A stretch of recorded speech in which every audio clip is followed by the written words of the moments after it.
Six bullets arrived in an envelope with no return address. The message was clear: pay or die. Stephanie St. Clair didn't flinch. She wrote back. And the man who sent it ran like his life depended on it. The envelope arrived the way threats always do in Harlem, quietly, carried by someone who didn't want to be remembered. It was early afternoon, the kind of hour when the neighborhood still pretended to be ordinary. Storefronts open. Sidewalks crowded. Women with shopping bags. Men leaning in doorways like they owned the air. A saxophone practicing somewhere, the same 6 notes climbing toward something that might become a song. Inside Stephanie St. Clair's headquarters, the day moved with the rhythm it always did. Runners came and went. Collectors sat at small tables, counting money with the kind of care that kept you alive in a world where mistakes had no appeal process. Envelopes were stacked. Ledgers were updated. The policy machine hummed along like a well-tuned engine, because that's what Stephanie demanded: precision, not chaos. Then the door opened. A young man stepped in, hat pulled low, eyes scanning the room out of habit. He wasn't one of hers. That was the first thing people noticed. He didn't move like someone who belonged. He moved like someone completing a task he didn't want attached to his name. He approached the desk where one of Stephanie's lieutenants sat, a man in his 40s who'd been with her long enough to recognize trouble before it introduced itself. The young man placed an envelope on the desk. Plain. No markings. No return address. For her, he said, voice flat, like he'd rehearsed the line to keep it from shaking. The lieutenant didn't touch it. Who sent you? Nobody. Then why are you here? The young man didn't answer. He turned and walked out, faster than he'd come in, leaving the envelope sitting there like evidence at a crime scene that hadn't happened yet. The lieutenant stared at it for a long moment. Then he picked it up. It had weight. Not the weight of paper. The weight of metal. He didn't open it. He carried it through the back hallway, past the room where 2 women were sorting policy slips, past the narrow stairwell that led to the second floor, and into the small office where Stephanie St. Clair sat with a ledger open in front of her. She didn't look up immediately. She finished the line she was reading, her pen hovering over a column of numbers like a judge reviewing a sentence. Then she set the pen down and raised her eyes. Something came, the lieutenant said, placing the envelope on her desk. Stephanie looked at it. She didn't touch it. She didn't ask what was inside. She simply observed it, the way a banker observes a check that doesn't add up. Who delivered it? Nobody we know. Young. Scared. Didn't stay long enough for questions. Stephanie nodded once, slow and deliberate, the kind of nod that meant she was already thinking 3 moves ahead. She reached for the envelope, felt its weight in her palm, and knew what it was before she opened it. She tore the top cleanly. Tilted it. 6 bullets slid out onto the desk, brass casings catching the afternoon light coming through the window. No letter. No note. No signature. Just 6 bullets. The message was universal, older than Harlem, older than the policy game, older than the city itself. Pay. Submit. Or die. The lieutenant's jaw tightened. You want me to find out who? No, Stephanie said, her voice calm as a locked door. She didn't raise it. She didn't need to. Not yet. She picked up one of the bullets, turned it slowly between her fingers like she was inspecting merchandise. Her face didn't show fear. It didn't show anger. It showed something more dangerous: consideration. They think this is enough, she said quietly, more to herself than to him. They think 6 pieces of metal make a woman fold. The lieutenant waited. He'd worked with her long enough to know that silence wasn't hesitation. It was calculation. Stephanie set the bullet down with the others, arranging them in a neat row across her desk. 6 little monuments to someone else's arrogance. Who delivered this? She asked again, and this time the question carried weight. I'll find out. Do that, Stephanie said. But don't touch him. Not yet. I want to know who he works for. I want to know who thought this was a smart move. The lieutenant nodded and turned to leave. And one more thing, Stephanie added, her eyes still on the bullets. He stopped. Get me paper, she said. Clean. Good paper. The kind you use when you mean what you write. The lieutenant's eyebrows lifted slightly. You're going to write back? Stephanie looked up at him, her expression as steady as stone. They sent a message, she said. It would be rude not to reply. Stephanie St. Clair didn't look like what most people expected power to look like. She didn't shout. She didn't swagger. She didn't keep armed men standing in corners to remind everyone she could afford violence. She moved through Harlem the way a current moves through water, steady, inevitable, Impossible to ignore once you understood what you were looking at. And Harlem understood. By the time those 6 bullets landed on her desk, Stephanie had already been running the numbers for years. Not as a side hustle. Not as a gamble that might collapse when the police decided to care. She ran it like a business, the kind with rules, with accounting, with consequences that didn't require a gun to enforce. That was the difference between her and the men who thought they could take what she built. They saw chaos and tried to profit from it. Stephanie saw chaos and built a system. The policy game, Harlem's numbers racket, was older than her operation, older than most of the people playing it. It started simple. You picked 3 numbers, placed a bet, and if your numbers hit, you got paid. Odds were long. Payouts were good. And for people locked out of banks, locked out of loans, locked out of every legitimate path to financial breathing room the city offered, it was one of the few ways to turn $1 into 10. But simplicity invites predators. By the time Stephanie stepped into it, the game was already violent. Collectors who skimmed. Bankers who disappeared with the week's take. Runners who got jumped for carrying the wrong envelope down the wrong block. It was survival dressed as business and business dressed as war. Stephanie changed that. Not overnight. Not with speeches. She changed it the way you change water, by redirecting the river, patiently, structurally, with an understanding that people follow the path of least resistance if you make the path clear enough. She hired runners who weren't cousins or muscle. She hired them because they were disciplined. Because they understood that showing up on time, every time, mattered more than looking dangerous. She paid them fairly, not generously but fairly, and fair payment bought something violence never could: reliability. Collectors came next. Older men, most of them. Men who'd lived long enough to understand that respect wasn't about fear. It was about consistency. If you collected on Tuesday, you collected every Tuesday. If you said a payout was coming, the payout came. Stephanie's collectors didn't threaten. They didn't need to. The system itself was the threat. Step outside it, and you lost access to the only economy that didn't require a white man's permission slip. Then the bankers. The ones who sat in backrooms and brownstone parlors, counting money with the same care a jeweler uses to weigh diamonds. They didn't skim. They didn't shortchange. They didn't get creative with other people's trust. Because Stephanie made it clear, quietly but clear, that stealing from the system was the same as stealing from the community. And the community was all any of them had. That was her genius, the thing the men who sent those bullets never understood. Stephanie didn't rule Harlem through fear. She ruled it through structure. And structure, once people believed in it, was harder to break than bone. Her headquarters wasn't a fortress. It was an office. A real one. Yes. Ledgers. Envelopes sorted into stacks that made sense. A waiting area where people sat without feeling like they were about to get shaken down. The air inside didn't smell like desperation. It smelled like business. That mattered. Because when you're poor, when you're black, when you're operating in a city that treats you like a problem it hasn't solved yet, the difference between a racket and a system is dignity. Stephanie gave people that. She didn't do it for applause. She did it because dignity kept panic at bay, and panic was expensive. Panicked people made mistakes. They talked to cops. They switched sides. They turned small problems into wars. Calm people paid their debts, kept their mouths shut, and came back next week. On any given day, her headquarters hummed with quiet efficiency. A runner would slip in, hand over a stack of policy slips, get his payment, and leave without ceremony. A collector might sit down with one of the bankers, verify the week's numbers, and nod once.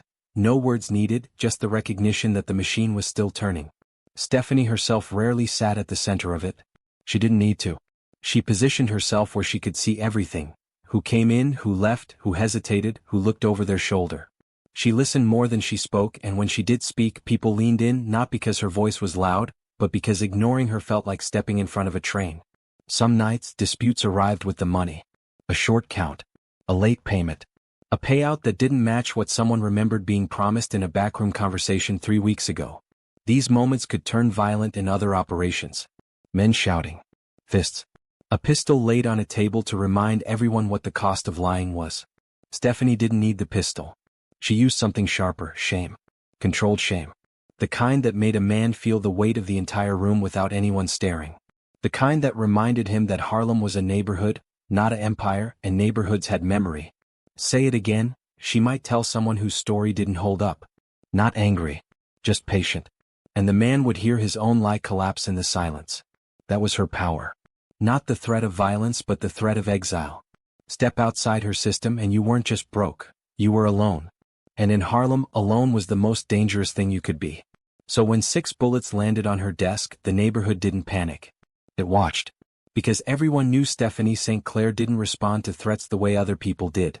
She responded the way a queen responds to an insult. Coldly, carefully, and with the full weight of a kingdom behind her. The man who sent the bullets had a name, but names in Harlem's underworld were like masks. You wore them until someone ripped them off. People called him Brennan. Not Mr. Brennan. Not Brennan with a title or respect attached. Just Brennan. The kind of name you said quietly, the kind that made bartenders look away and club owners suddenly remember they had business in the back. He wasn't Harlem. That was the first thing you needed to understand about him.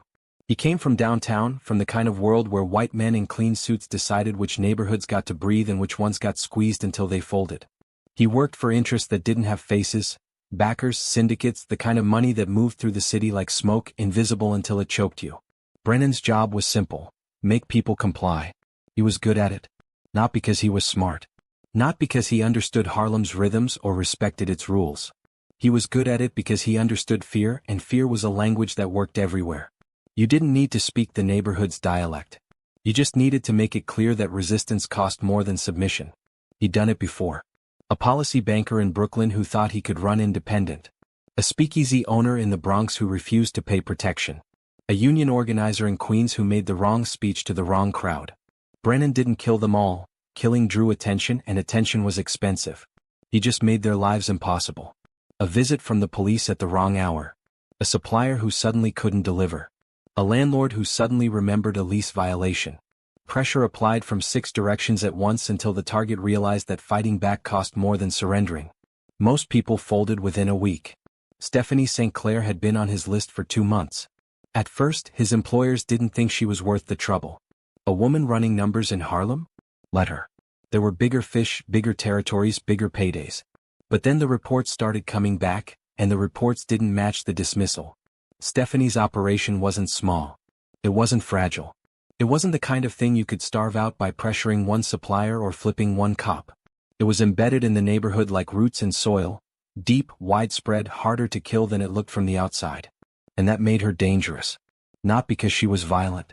Because she was stable. Stability was the one thing the men downtown couldn't allow to exist outside their control. If Harlem's numbers ran clean, if they ran without the chaos that justified intervention, then the excuse to take over disappeared. And the money, Harlem's money, the money that flowed through policy slips and backroom counting tables, stayed in Harlem. That was unacceptable. So Brennan got the call. He didn't ask questions. He didn't need to. The job was always the same. Make the target fold, make it look easy, make everyone else in the neighborhood understand that resistance was a luxury they couldn't afford. He started the way he always did: quiet pressure. A word to a police captain about activity in Stephanie's territory. A suggestion to a few landlords that their buildings might attract the wrong kind of attention. A rumor planted in the right bar that Stephanie's operation was under investigation. Nothing. She didn't flinch. Didn't scatter. Didn't send intermediaries to negotiate. She just kept running her system like nothing had changed. That irritated Brennan. So he escalated. He had one of her runners stopped 3 times in 1 week. He made sure a collector got followed home, slowly, obviously, so the message was clear. He whispered Stephanie's name in rooms where prosecutors drank after hours, the kind of whisper that turned into warrant paperwork if you said it often enough. Still nothing. Stephanie St. Clair didn't react. She didn't send men to threaten him. She didn't ask for a meeting. She didn't do what every other target had done: panic, negotiate, or pay. She ignored him. And that, more than anything, told Brennan he'd miscalculated. Because ignoring a threat only works if you're not afraid of it. And if Stephanie wasn't afraid, it meant she didn't see him as a threat. She saw him as a problem she hadn't prioritized yet. That's when Brennan made his mistake. He decided to make it personal.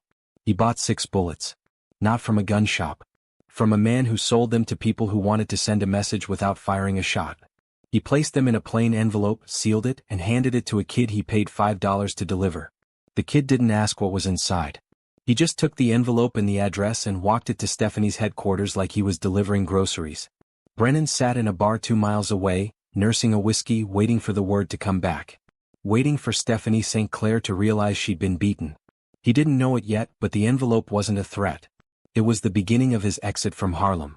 The bullet sat on Stephanie St. Clair's desk for 2 days. She didn't hide them. Didn't throw them away. Didn't melt them down into some symbolic gesture that would make a good story later. She left them there, lined up in a neat row, where everyone who walked into her office could see them. A reminder. Not for her. For them. Because the people who worked for Stephanie needed to see that threats didn't make her scatter. That 6 pieces of brass didn't rewrite the rules. That the system they'd built together, the one that kept rent paid and bellies fed, wasn't fragile enough to collapse because some downtown enforcer decided to play gangster. But Harlem didn't just see the bullets. Harlem felt the pressure that came after them. It started small. It always did. A patrol car idling a little too long outside a building where a banker counted money. A uniformed cop walking past a stoop twice in 10 minutes, eyes scanning faces, memorizing who stood where. A plainclothes detective sitting in a diner, drinking coffee that had gone cold an hour ago, watching the door like he was waiting for someone specific. The police had always been part of the game. Raids happened. Arrests happened. But there was a rhythm to it, a tax paid in headlines and temporary inconvenience, then business resumed. This was different. This was sustained. A runner named Marcus, young, quick, one of Stephanie's best, got stopped on Lenox Avenue. No cause. No explanation. Just 2 cops stepping in front of him like they'd been waiting. Where you headed? Home. Empty your pockets. Marcus hesitated. Not because he had anything illegal. Because the hesitation itself could be used against him. Reluctance looked like guilt, and guilt was all the excuse they needed. He emptied his pockets. Coins. A pack of cigarettes. A slip of paper with an address written on it. The cop picked up the paper, studied it like it was evidence in a murder trial. What's this? A friend's address. What friend? Just a friend. The cop folded the paper, slipped it into his own pocket, and smiled. Not friendly. The kind of smile that said, I just took something from you and there's nothing you can do about it. You're free to go. Marcus walked away, but the message had been delivered. They knew his face now. They knew his route. And next time they might not let him walk. Word traveled fast. By the end of the week, 3 more runners had been stopped. 2 collectors found themselves followed home, slow and obvious, the kind of tale that wasn't trying to be subtle. A landlord who rented space to one of Stephanie's bankers received a visit from a fire inspector who suddenly had concerns about building safety. It wasn't chaos. It was architecture. Someone was building a cage around Stephanie's operation, bar by bar, and tightening it slowly enough that the neighborhood had time to feel every squeeze. Then came the rumors. Rumors were Harlem's second economy, traded faster than money, more dangerous than bullets. And the rumor making the rounds now was poison. Stephanie's finished. The downtown boys have her number. She's going to fold just like everyone else. It spread through barbershops and backrooms, through club doorways and corner conversations. Some people repeated it because they believed it. Others repeated it because they were testing the air, trying to figure out which way the wind was blowing so they'd know which side to stand on when things got ugly. Fear wasn't loud. Fear was a murmur that grew into a hum that grew into a consensus. And consensus, once it formed, was harder to break than bone. A bookmaker named Clarence, small-time but loyal, started telling people he was taking a break. Not quitting. Not switching sides. Just stepping back. Until things settled. A woman who ran numbers out of her brownstone parlor stopped answering her door during collection hours. Not because she'd been arrested. Because she'd decided being invisible was safer than being associated. Even some of Stephanie's own people started walking differently. Heads down. Routes changed. Conversations cut short when strangers entered a room. The system was still running. But it was running scared. And that was exactly what Brennan wanted. He didn't need to destroy Stephanie's operation. He just needed to make it costly. Make people recalculate. Make them wonder if loyalty to Stephanie St. Clair was worth the heat that came with it. Because once doubt crept in, once people started weighing their survival against their principles, the operation would hollow itself out from the inside. No raid required. No dramatic arrest. Just a slow bleed until Stephanie was left standing in an empty room, holding a system nobody wanted to be part of anymore. That was the trap. Not the bullets. The bullets were theater. The trap was the silence that followed. The pressure that never announced itself but never stopped. The slow realization that standing next to Stephanie St. Clair might mean standing in the crosshairs. And Harlem, proud, stubborn, survival-minded Harlem, was starting to wonder if it could afford that cost. Stephanie watched it all from her desk. She didn't panic. Didn't lash out. Didn't send her people into the streets to start a war that would only prove Brennan's point. She simply observed the same way she'd observed the bullets when they first arrived. Her lieutenant stood in the doorway, arms crossed, frustration bleeding into his voice. They're squeezing us. People are scared. If we don't do something. We are doing something, Stephanie said quietly. What? She picked up the pen she'd set aside 2 days ago. The good paper sat in front of her, blank and waiting. I'm writing back. The lieutenant frowned. You think a letter is going to stop this? Stephanie looked up at him, her eyes calm as stone. I think, she said slowly, that the man who sent those bullets thinks fear is the only language that matters. I'm going to teach him a different one. She dipped the pen in ink and began to write. Outside, Harlem held its breath. The letter took Stephanie St. Clair less than an hour to write. Not because the words came easy. Because she'd already spent 2 days deciding exactly what needed to be said, and more importantly what didn't. She sat at her desk in the small back office, the one with the window that looked out onto a Harlem alley where cats fought over scraps and children chalked hopscotch squares onto cracked pavement. The afternoon light stretched long across the floor, and the headquarters had gone quiet in that hour when the day shift ended and the night shift hadn't started yet. Just her. The pen. The paper. And the 6 bullets still lined up at the edge of her desk, watching. Stephanie didn't write like someone asking for mercy. She didn't write like someone negotiating terms. She wrote like someone closing a contract that the other party didn't realize they'd signed. The letter wasn't long. 3 paragraphs. Maybe 200 words total. But every word had weight. She didn't threaten Brennan's life. That would have been expected. Men like him built their reputations on surviving death threats. They wore them like medals, proof that they were dangerous enough to be worth killing. Stephanie understood something more important. A man like Brennan didn't fear death. He feared irrelevance. So she didn't threaten his body. She threatened his credibility, his reputation. The invisible armor that kept him employed, kept him feared, kept him standing in rooms where decisions were made. She wrote about mistakes. Not vague ones. Specific ones. A job in Brooklyn that went sideways because Brennan pushed too hard and the target went to the newspapers instead of folding. A speakeasy owner in the Bronx who paid protection for 3 months and then burned his own building down for the insurance, making Brennan's employers look like amateurs. A union organizer in Queens who didn't disappear quietly, who instead became a martyr, and martyrs were expensive. Stephanie listed them with the precision of an accountant balancing books. She didn't explain how she knew. She didn't need to. The fact that she knew was the threat. Then she added the second layer, the one that made the letter more than just a history lesson. She wrote about the people Brennan worked for. Not by name. Names were dangerous and Stephanie didn't deal in unnecessary danger. But she made it clear that she understood the structure. That she knew Brennan wasn't the top of the chain. That he was a tool and tools got discarded when they stopped being useful. And then, in the final paragraph, she made her point. She explained, calmly, clearly, that if Brennan continued to pressure her operation, she wouldn't retaliate against him. She would retaliate against his reputation. Every mistake he'd ever made, every job that went wrong, every moment of sloppiness or bad judgment, she would make sure the men who employed him heard about it. In detail. With dates. She would make him a liability. And liabilities didn't last long in a world where trust was currency and failure was contagious. Stephanie signed the letter with her full name. No pseudonym. No coded signature. Just her name, written clearly, as if daring him to misunderstand who had sent it.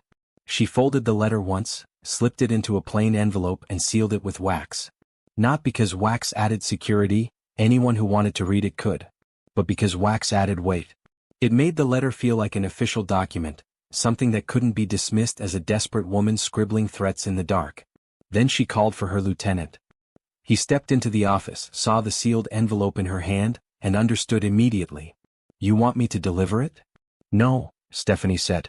I want you to find the same boy who delivered the bullets. Pay him double what Brennan paid him. Tell him to take this back to wherever he took the first envelope. Same route. Same delivery. The lieutenant frowned. You sure? That kid might run straight to Brennan and tell him you're coming for him. I'm counting on it. And if Brennan doesn't care? If he just... He'll care, Stephanie said, her voice quiet but certain. Because men like Brennan don't build anything. They only take. And when you only take, you don't have loyalty. You have fear. And fear breaks the moment someone stops being afraid. She handed him the envelope. Send it tonight. I want him to read it before he goes to sleep. The lieutenant took the envelope, felt its weight, and nodded. He turned to leave, then paused at the door. What if he comes after you? Personally? Stephanie didn't look up from the ledger she'd already returned to. Then he'll prove he didn't understand the letter, she said. And that will make everything easier. The lieutenant left. The envelope traveled through Harlem the same way the bullets had, quietly, carried by a young man who didn't ask questions because questions got you involved and being involved got you hurt. By midnight, the letter was in Brennan's hands. He opened it in a bar 2 miles from Harlem, the same bar where he'd sat 2 days earlier, waiting for word that Stephanie had folded. He read it once, then again, then a third time, slower, like he was looking for a hidden threat he'd missed. There was no hidden threat. The threat was right there, in plain ink, written with the kind of clarity that left no room for misinterpretation. Brennan set the letter down on the bar, his hand trembling just enough to make the paper rattle. For the first time in his career, he understood what it felt like to be outmatched. Not by violence, by precision. Brennan didn't sleep that night. He sat in his rented room above a tailor shop in Midtown, the letter spread open on the small wooden table in front of him like evidence at a trial. The single lamp cast hard shadows across the page, and the words seemed darker every time he read them. He'd been threatened before. Guns pulled. Knives flashed. Men twice his size stepping into his space with promises of what would happen if he didn't back off. He'd survived all of it because those threats were loud, and loud threats were easy to dismiss. Loud meant emotional. Emotional meant mistakes. This letter wasn't loud. It was surgical. Stephanie St. Clair hadn't wasted a single word on posturing. She didn't call him names. Didn't question his manhood. Didn't dare him to try harder. She simply laid out facts, cold, specific, undeniable facts, and let him do the math. The Brooklyn job. The speakeasy fire. The union organizer who became a headline instead of a body in the river. She knew. And if she knew, that meant she'd been watching him long before he'd started watching her. It meant she had sources, contacts, people who whispered things to her that weren't supposed to leave the rooms where decisions got made. That was the first crack in Brennan's confidence. The second crack came when he realized what she hadn't said. She hadn't threatened to kill him. Hadn't promised violence. Hadn't even suggested she'd send men to rough him up in some alley where no one would ask questions. She'd done something worse. She'd threatened to make him useless. In Brennan's world, you survived as long as you were valuable. As long as the men above you believed you could deliver results without creating problems. The moment you became more trouble than you were worth, you didn't get demoted. You got erased. Not killed, though that was always an option. Just removed. Sent to some other city where your reputation didn't follow. Given jobs that didn't matter. Quietly bled out of the organization until you realized no one remembered your name anymore. That was what Stephanie was offering him. Irrelevance. And Brennan understood, sitting in that dim room with the letter in front of him, that she could deliver on it. Because she wasn't bluffing. Bluffs had gaps. Places where the logic didn't hold. Places where you could call someone's hand and watch them fold. This letter had no gaps. Every sentence was a fact he couldn't deny. Every accusation was something he'd have to explain if it reached the wrong ears. And it would reach the wrong ears. That was the trap. Stephanie didn't need to fight him. She just needed to make a phone call. Drop a name in the right conversation. Let the whispers start. And once the whispers started, Brennan's employers would begin to ask questions he didn't have good answers for. Why is this Harlem job taking so long? Why is she still operating? Why are we hearing stories about Brooklyn? About the Bronx? Are you the problem, Brennan? He could already hear the questions forming. Could already see the way the men in clean suits would look at him, not with anger but with assessment. The way you look at a tool that stopped working. Brennan poured himself a drink. Whiskey. It burned going down, but he didn't care. He needed something to steady his hands, to quiet the voice in his head that kept repeating the same conclusion. He'd miscalculated. Not just tactically. Fundamentally. He'd assumed Stephanie St. Clair was like every other target. Someone who could be pressured into submission because the cost of resistance was always higher than the cost of surrender. Someone who ran their operation on luck and reputation, not structure. He'd been wrong. Stephanie didn't run on luck. She ran on information. And information was the one weapon Brennan couldn't defend against, because he didn't know what she had until she used it. The letter was proof of that. She'd known about his failures before he sent the bullets. She'd been holding that knowledge like a card she was waiting to play. And the moment he gave her a reason, she played it. Not publicly. Not yet. But the threat was clear. Stay and I make you a liability. Leave and this conversation never happened. Brennan finished his drink and stared at the letter. He had 3 choices. 1. Ignore the letter. Keep squeezing Stephanie's operation. Hope she was bluffing and that her information wasn't as good as she claimed. 2. Escalate. Go after her directly. Make it personal. Prove that he wasn't afraid of some Harlem numbers queen who thought she could outthink him. 3. Leave. Walk away. Tell his employers the job wasn't worth the heat. Collect whatever payment he could salvage and disappear into another city, another job, another target who didn't know his name yet. He hated the third option. Hated it because it felt like surrender. Because men like him didn't walk away. Because leaving meant admitting that Stephanie St. Clair had beaten him without throwing a punch. But the alternative was worse. If he stayed, she'd do exactly what she promised. She'd turn him into a cautionary tale. A man who couldn't close a job. A man whose past mistakes suddenly became present problems. A man who cost more than he earned. And once that story started circulating, Brennan's career was over. Not just in New York. Everywhere. Because reputations traveled faster than men did, and a ruined reputation was a death sentence in a world where trust was the only currency that mattered. By the time the sun rose, Brennan had made his decision. He packed his bag. One suitcase, nothing sentimental, nothing that couldn't be replaced. He left the letter on the table, as if leaving it behind would somehow erase the fact that he'd read it. As if distance could undo what Stephanie's words had made him understand. He didn't tell his employers he was leaving. Didn't call to explain. He just walked out of the rented room, down the narrow stairs, and onto a street that was already filling with the noise of a city waking up. By noon he was on a train heading west. No plan. No contacts waiting. Just movement, because staying still felt like waiting for the hammer to drop. Back in Harlem, Stephanie St. Clair received word the same afternoon. Her lieutenant stepped into her office, slightly out of breath, like he'd run the last 2 blocks. He's gone. Stephanie looked up from the ledger she'd been reviewing. Gone where? Nobody knows. Packed up. Left the city. One of our people saw him at the train station this morning. Didn't say where he was headed. Just gone. Stephanie set her pen down slowly. Her face didn't change. No smile. No celebration. Just the same calm she always carried, as if she'd expected this outcome from the beginning. And the police pressure? She asked. Easing up. Patrols are still around, but they're not stopping people anymore. It's like someone made a call. Stephanie nodded once, deliberate and final. Because that's exactly what had happened. Brennan's employers had realized the job was costing more than it was worth, and without Brennan there to push it, the pressure evaporated. Not because they respected Stephanie. Because they'd moved on to easier targets. The lieutenant shook his head, almost laughing. 6 bullets. That's all it took for him to come after you. And 1 letter to make him run.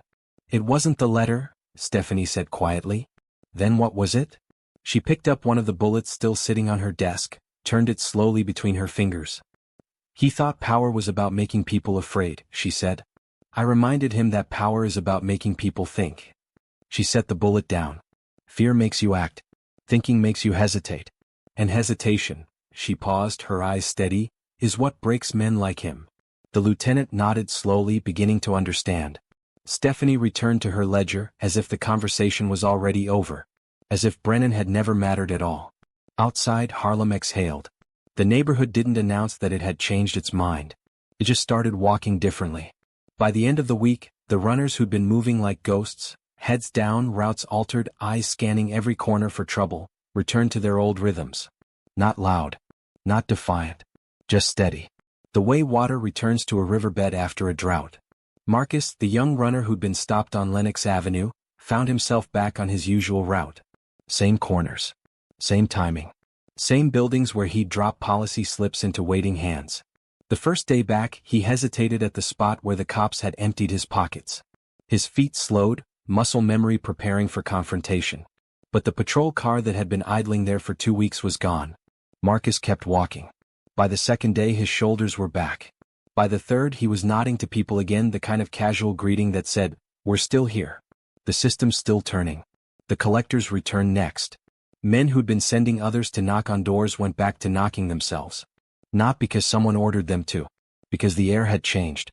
The pressure that had made every interaction feel like a potential arrest had lifted, and in its absence, routine flowed back in like it had never left. Clarence, the bookmaker who'd been taking a break, reappeared at his corner. No apology. No explanation. Just presence. Someone asked him where he'd been and he shrugged, said something vague about family business, and went back to taking bets like the last 2 weeks had been a bad dream. The woman who ran numbers out of her brownstone parlor started answering her door again. The first knock made her freeze, old fear, muscle memory, but when she opened it and saw one of Stephanie's regular collectors standing there, hat in hand, same polite nod he'd always given, she let out a breath she didn't know she'd been holding.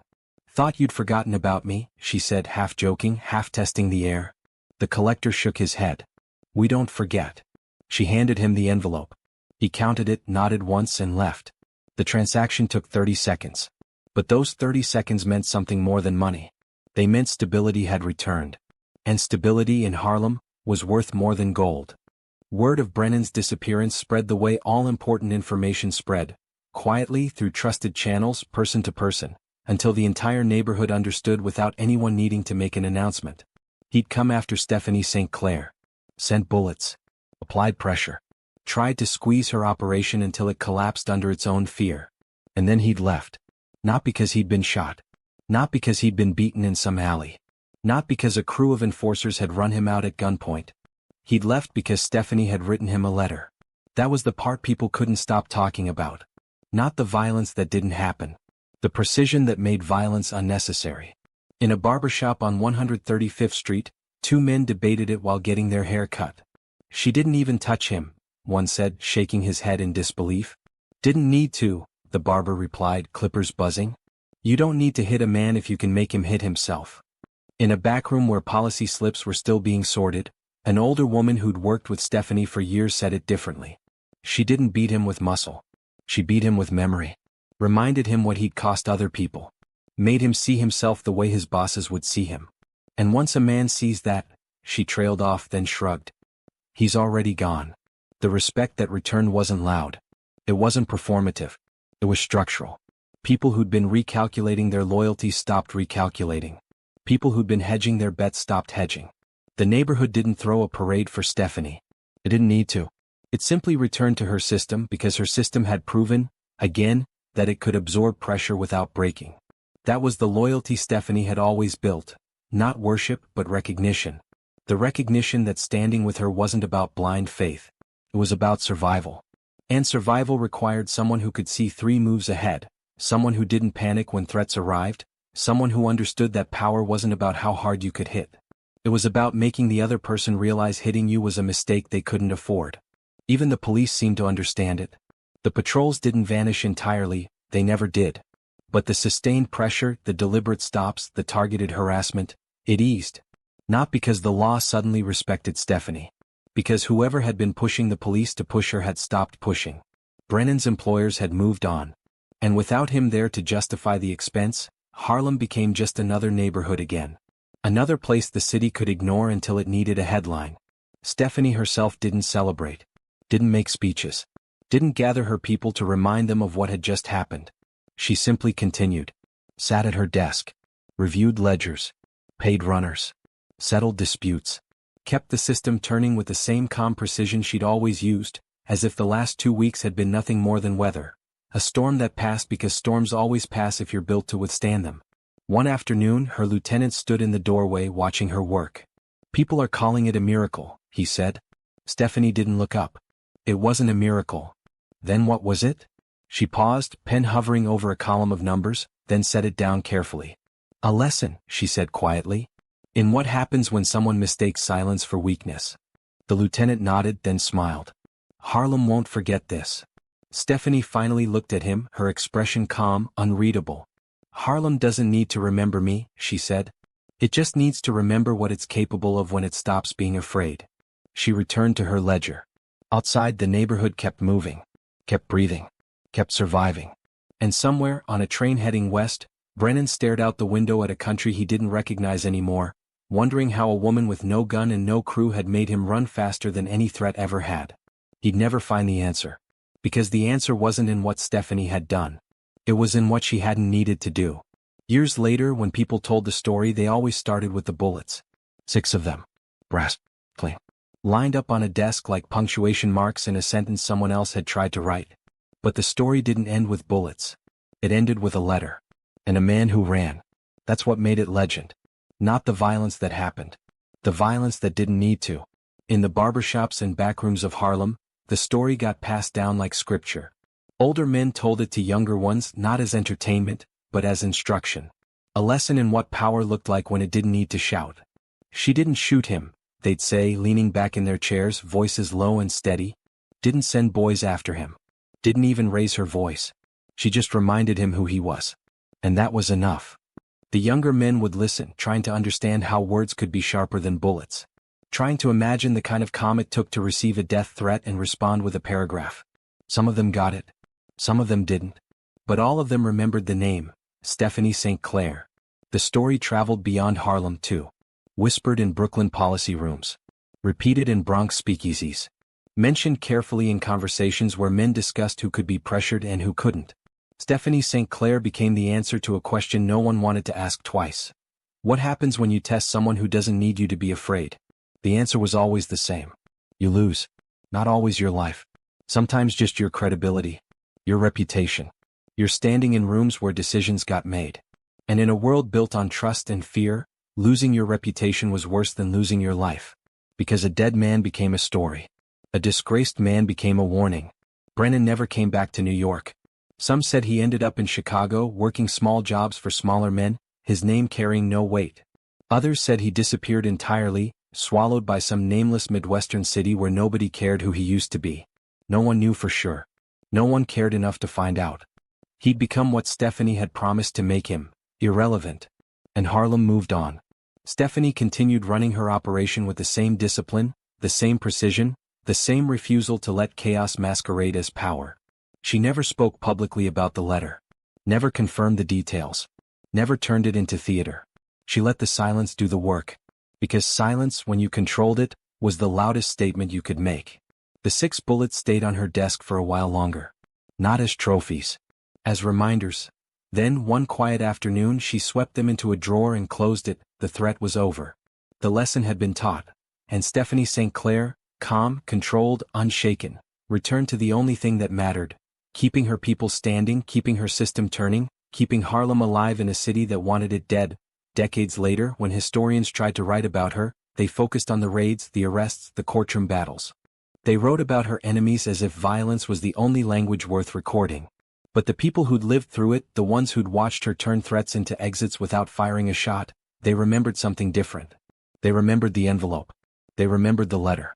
And they remembered the man who thought 6 bullets could break a woman who'd spent her life building something stronger than fear. He'd been wrong.